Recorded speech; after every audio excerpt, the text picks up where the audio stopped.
So here we are 2 years into making Avatar, which is longer than it took us to do all of Titanic right through finishing the movie. And we're still 6 months away from starting an entire live action movie. And it had nothing to do with the virtual production. It was pretty daunting.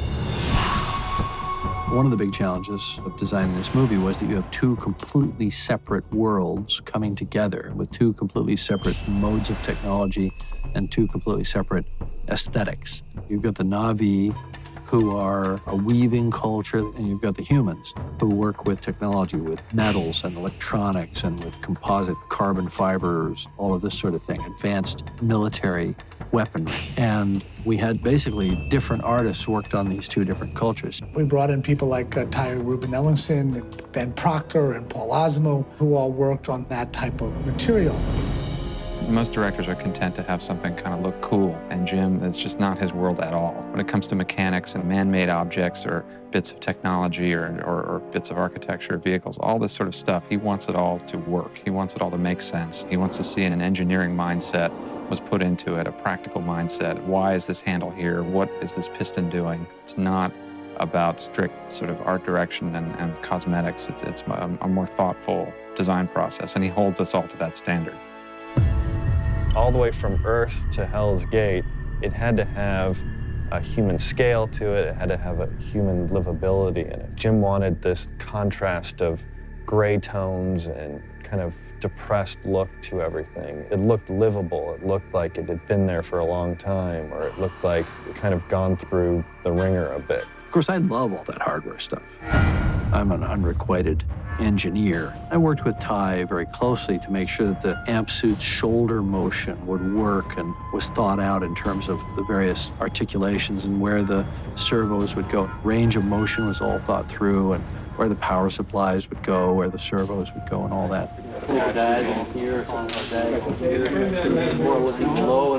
When you're approaching things, even inanimate objects, oftentimes you'll find if you listen carefully to what the director's saying, or if you just think about it in terms of the story, they do have to have a narrative quality to them. For example, Scorpion, which is one of our small attack vehicles. It's called the Scorpion. You know, Jim came up with that name, of course, which is an angry, fighting little insect. And in the course of this film, this thing is a deadly force to reckon with. Scorpions pursue and destroy.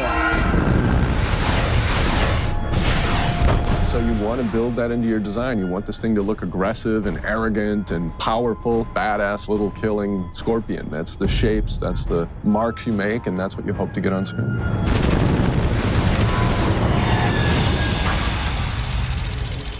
Once the creative part of designing the movie is done, you then settle down to the hard work of getting it all made, and we were able to ultimately tackle a lot of different items, from the weaponry, the guns, but also the art department sending out many of their designs they'd already finished, such as the link units, the amnio tanks, for us to start building on. I'm the point person between the art department in LA, run by Rick Carter, and the physical art department of New Zealand. We spent about 3 months doing research and building little models and figuring out how to build the sets.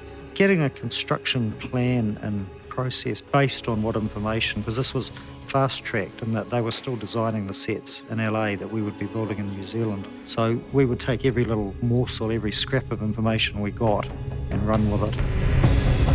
In our original production plan, we were going to have a number of weeks where Jim was going to be able to get down to New Zealand and treat it like a normal show. And all of a sudden, because of the schedule changes and the need to edit, the need to turn over to Weta, that window that Jim was gonna be in New Zealand before we started filming shrunk. He was only gonna be down there for about 6 days. But we realized we had built a set of tools that could be helpful in this. And we took the virtual production and applied it to our live action sets. We'd location scout. Just like you'd get in your car and drive out to a location and scout it with a viewfinder, I'd walk into the volume and I'd scout it with the virtual camera. And Jim was able to rehearse in these virtual environments and made adjustments to the sets down in New Zealand without Jim ever going there. I'm wondering if we should just sort of slide this part of the set around. We've got roughly 25 sets worked out. We've got something like 40,000 square feet of floor area, plus the rainforest, another 10,000 square feet, so they're quite big numbers. The crew of 140, you know, it's not a particularly big crew, but this is not the sort of show that you could just throw a lot of people at and say, here, finish that. They're just so technically demanding. This is really nice. that sentry gun we have? Sure do. Here it is. You can go shoulder, or you can split it and go two hands. We built all of Hell's Gate that you saw in the interior, from the op center to the commissary where Quaritch makes his first speech to the jail cell that they break out of. We built the 2 shacks where they do the research, and we built the Samson itself. We had to build the link room and the links themselves, and these things had to work. From Jim on down, you feel like in every department we're working with people who exist at the pinnacle of their craft, and the attention to detail and the demand for excellence on all levels, I think, is just mind-boggling. It's almost like there are 2 different films being made, as there are sort of 2 different worlds. There's the world of the Na'vi and Pandora, and then there's the humans and stuff that's not necessarily CGI as much. And so it was kind of new for everybody. You're not wearing a Velcro wetsuit, and everything's built so detailed that it kind of makes your job a lot easier than even being in the mocap world. It feels like a different movie because we've got a whole different cast, to be honest with you. You got Stephen Lang and Giovanni and Dilip, and then you got Michelle as well. Stephen Lang had respect for ideas of duty and courage and things like that, and he understood how he could channel that into a character that's basically a villain. But he's this very pure creature, and he came in for an audition and he knocked it out of the park. He was just riveting. It's my job to keep you alive. I will not succeed. Not with all of you. He said, "Do you remember when we met?" And I said, "I sure do."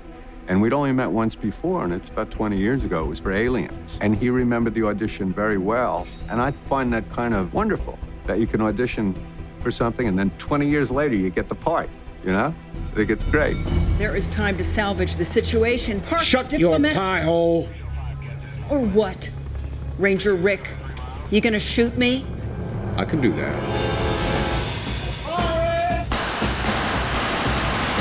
With the live action side of it, we did more weaponry training, fight training. Quaritch carries this laser-sighted pistol, and this comes into play occasionally.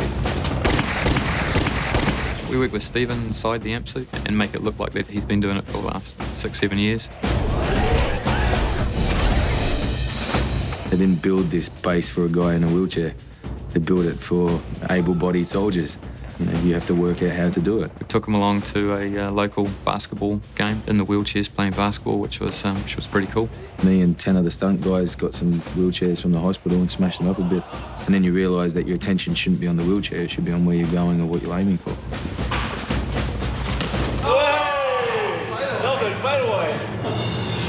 This right here is the Samson. Michelle, she wanted to learn to fly that helicopter, that rotorcraft in the movie as if it were real. So I gave her to a friend of mine who's a helicopter pilot to take her out and show her how to fly a helicopter, and she learned how to fly a helicopter. You're gonna look like you know what you're doing, but you have to reach up and fire your guns, whatever you're gonna do. I got a couple of really exciting hours in LA flying a helicopter with Kevin, who actually taught James how to fly helicopters.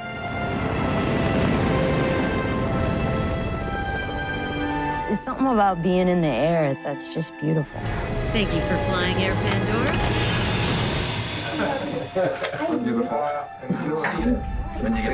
Welcome to sunny New Zealand.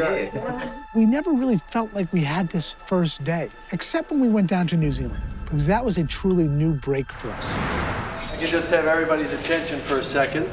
This is kind of a pinch me moment, and we're actually getting to make this movie. It's a dream project. You know, this script, the first draft of it was written 12 years ago, and we didn't start on the film then because, frankly, the visual effects guys told me I was mad to even try.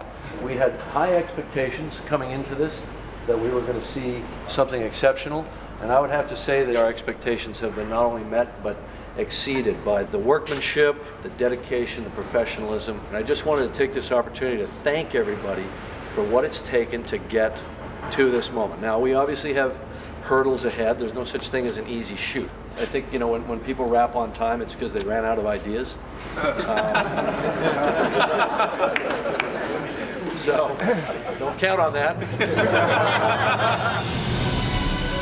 Here we go. And action. Dr. Augustine, you can't be up here. Fast ball.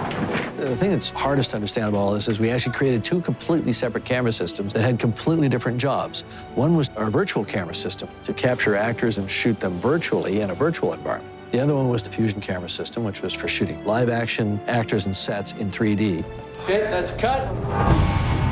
I fell in love with 3D when I made my first 3D film, which was in '95, and that was T2 3D.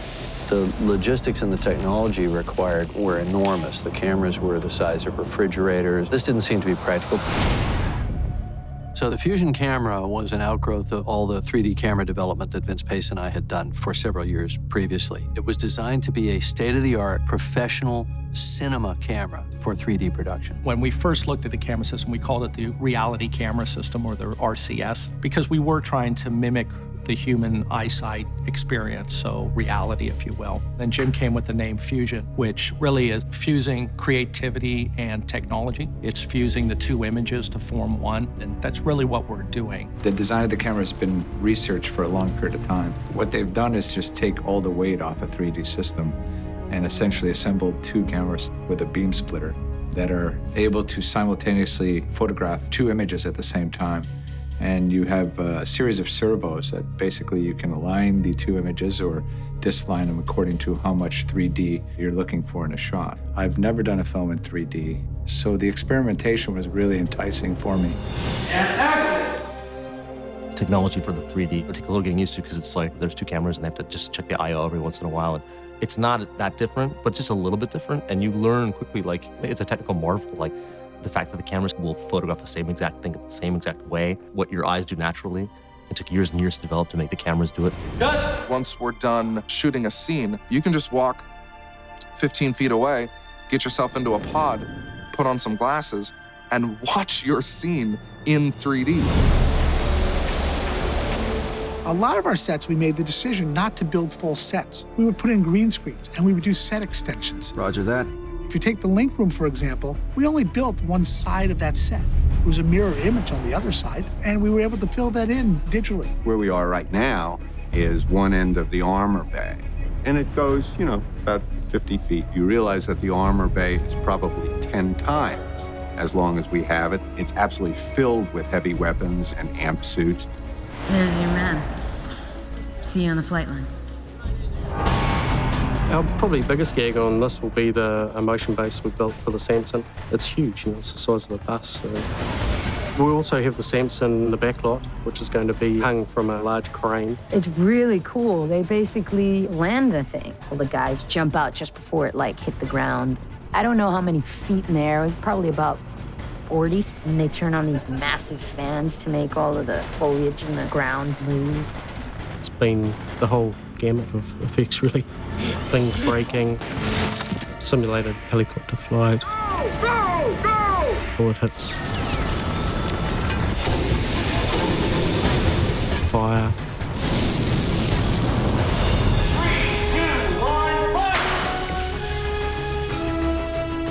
Garrett sent me down his stunt breakdown, different gags that were related to those scenes. Door gunners are getting pulled out of Samson choppers by Banshees. Also some stuff that happens in the Dragon. Multiple stunts and sequences where troopers are getting taken out. Probably the most technical movie I've been on. A challenge for everybody, but I think it's going to be a wicked product at the end. I have to say, these stunt guys, they really gave us their all. There's such a great spirit there in New Zealand. The energy they bring, the excitement.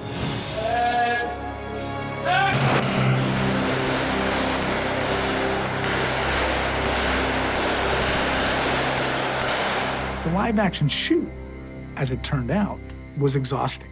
It was a 7-day-a-week process while we were down in New Zealand. So the shoot in New Zealand, which everybody thinks of as an exotic, easy location, was none of that. I just want to say thank you very much for making this a long and grueling shoot, but a wonderful shoot, in the sense that I really appreciate the energy and the workmanship of the spirit. No matter how long the hours got, everybody still pulled hard, and I think I'm on my way. As we were saying our goodbyes on the set, the stunt coordinator came up and said, the stunt team has something that they'd like to give you. It's gonna hurt. Challenge.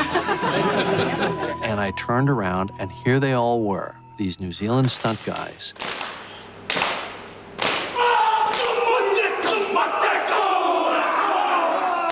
Some were Maori, some were not Maori, but they were all New Zealanders, and they had all worked on this haka. Apparently what this haka does, if translated, is it challenges you to continue to do your best. And that was their way of thanking me.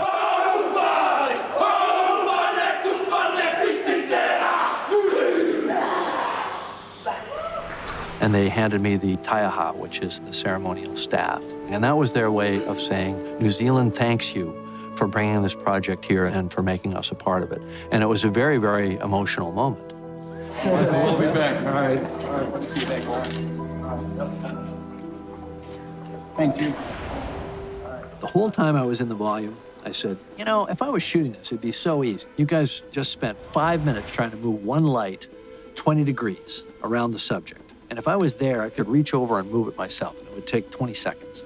Then I got to live action shooting and, you know, moving big objects around in the background. And I said, you know, if this was CG, I could have moved that in 30 seconds. So the whole time I was shooting the virtual camera, I was complaining that it wasn't live action. The whole time I was doing the live action, I was complaining that it wasn't CG. By the time I got back to doing virtual production again, after the live action, I just kept my mouth shut. What I realized is that they're both hard and they're completely different. So you have to have a good team that knows one discipline and a good team that knows the other discipline. After the live action filming was completed, most movies are done. We still had a tremendous amount of scenes that we had captured performances on that we had not yet done camera on. These would play back on the stage with Jim and the virtual camera. Hey. Again, please. So now the actors are gone, and he's out there with this virtual camera playing back their performances from sometimes months before. Let's do a take. Over the out. Ready? And playback. When he looked through the lens of the virtual camera, it was as if those actors were there giving him the performances live. Yeah, beautiful thing. He would now go and create the actual shots that became the movie. Action. So after all the frenzy and activity of a live action shoot, lifting. And it's just me with the virtual camera out on a big empty stage for a year. It was a year of this, shooting these cameras. Cut, say that, please. Now you've actually got sort of dailies for the first time, actual shots to cut with. Now you edit the scene, get that the way you want. And then that edited cut is what goes to Weta for them to finish. We called that the template. We would see kind of where he put his light, where the compositional elements were, how the art direction was laid out. Basically, Jim handed that over to us as a master guide for what he wanted the shots and the scenes to look like. Weta is only building what we're sending them instead of building out shots, and instead of going through these massive amounts of iterations with lighting tests and all these other things. We're giving them something that's much more concise, to the point. This is the length of the shot, here's the motion, and here's the camera. And we just followed that, and we would start replacing that with all the high resolution elements. Weta were able to field a team of some of the best animators in the world. And it sort of broke down into two separate areas. One was the creatures, and the other one was the characters, where they were animating from captured performances. Traditionally, when people think of animators, they think of someone who's gonna add life to something that's inanimate. Where Avatar comes in, we're not asking our animators to create the performance. The performance has already been created by the actor. Think fast. Motor control's looking good.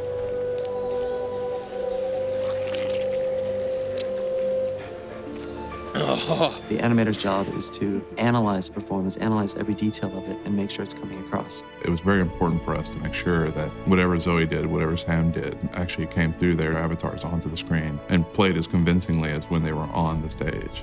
You take a character like Neytiri, and the idea is that the audience just has to fall in love with this character. When she smiles, there has to be a connection between her smile and the audience. It really is a collaboration. It's working with the actors and then working with the animators to bring the character to the screen. I see you. I see you. We have to figure out how to maintain that integrity, maintain that performance, so that the characters you see on the screen are really what the performance was intended to be.